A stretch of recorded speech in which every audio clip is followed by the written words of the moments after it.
Hello, I'm Daniel. This is a talk from the 37 Practices of a Bodhisattva.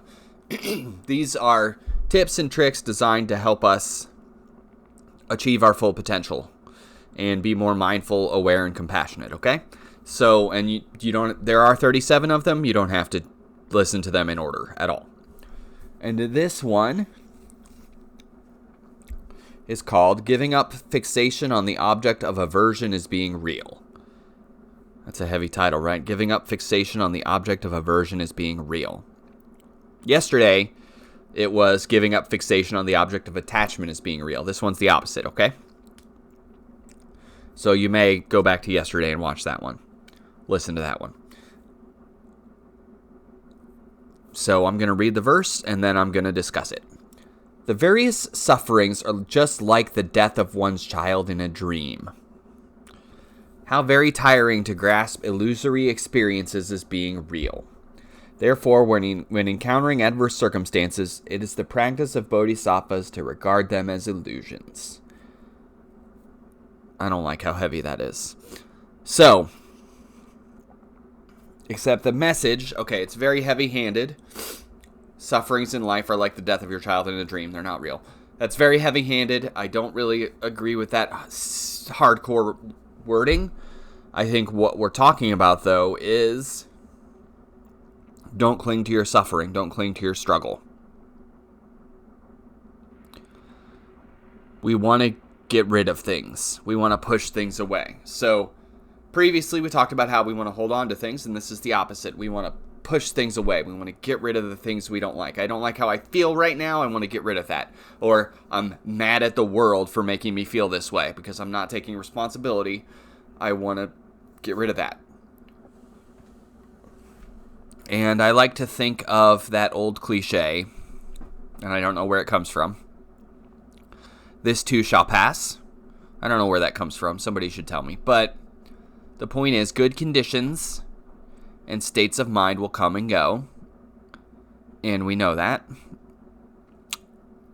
But sometimes we are thinking very negatively, and we're not realizing that bad conditions and states of mind will come and go too. Sometimes when we're in a bad state of mind, when we're angry or depressed or irritated or upset, we tend to cling to it. We think it's going to last forever. We don't think in the middle of annoyance, we don't think, well, this is going to pass in a few minutes. But most of the time it is. And nothing lasts forever. Nothing will. Even our bad, especially the bad stuff. We can think about that. The bad stuff doesn't last. The good stuff doesn't last. The bad stuff doesn't last. And this is really about, this corresponds to what's called the poison of aversion, which I've talked about before, and I'm going to talk about it again. Aversion is our anger, our tendency to push away things we don't want, whether that is unpleasant people, unpleasant circumstances, or even ourselves. We push ourselves. It can manifest as anger, but also things like impatience, ill will, annoyance, hostility, all these things. We habitually resist and avoid feelings, circumstances, and people we don't like. And not only that, but really this applies to things that make us feel uncomfortable. Things that make us feel awkward or weird. It applies to those too, right? Getting on an elevator makes me uncomfortable. That's aversion. I don't hate it. I don't hate the people in the elevator, but I have aversion toward it. I don't like it. And so that's what I'm talking about here. And I should say a crowded elevator. I don't care if I'm by myself. But that's what we're talking about here. We really want everything in our lives to be pleasant and stick around, and bad things to not show up or at least be gone quickly. And it's nothing but a reinforcement of the way we put things into categories in the world. It's our illusion of separation, that we think we can separate things and say, well, this is good and I like this and I want it, and this is bad, I get it away from me, right?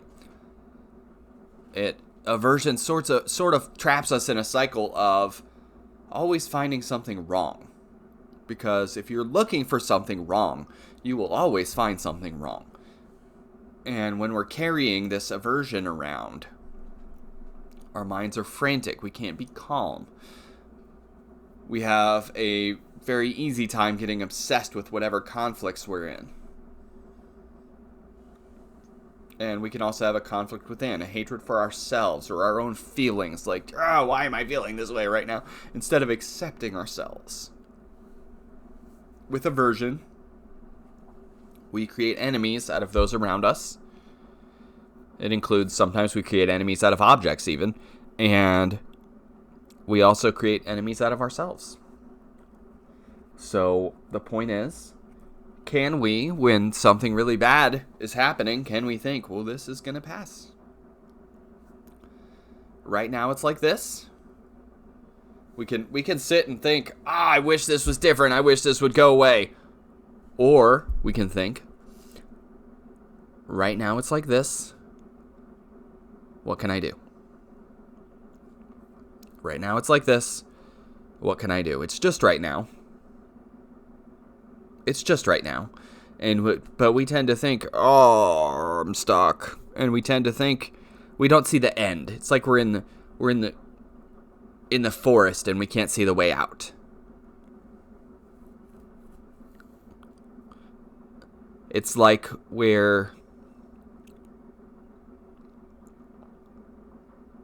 I have heard a story of like a fish goes to another fish and the fish says, have you ever been out of the water? And the second fish is like, what's water? You know what I'm talking about? So because it's so completely a part of the fish's life, like he has no concept of out of water. And sometimes we have no concept of out of aversion because it dominates so much of our thinking. But the truth is it comes and goes. Everything comes and goes. And that's part of what we're learning in our meditation practice is everything comes and goes. And we see that in a microcosm because we see in our meditation practice our thoughts and feelings. When we pay attention, we notice we have thoughts and feelings that come and are gone very fast. And we're not paying attention, so we don't notice them. But that applies to the big feelings too. That applies to, I hate what's happening right now.